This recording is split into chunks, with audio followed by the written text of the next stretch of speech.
Una diri mga kauturan kagabyanan, siling ni Saint John Paul II. Sa edad sang katigulangon, natural lamang nga kita lantaw liwat sang nagliligad, agod nga kita makabasi-basi sang aton nga nahimuan na kag sang aton subong nga sitwasyon kag ang palaabuton nga ginaatubang naton.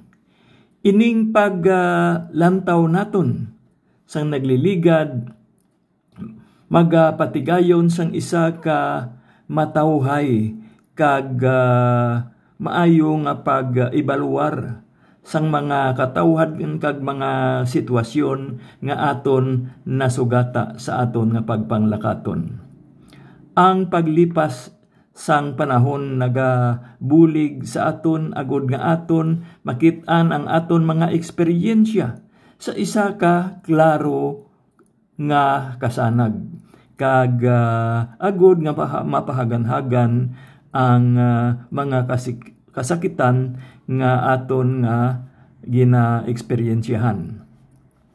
Matuod gid nga ang paghimakas kag ang mga pagtilaw kabahin sang kabuhi sang tagsa-tagsa sa aton.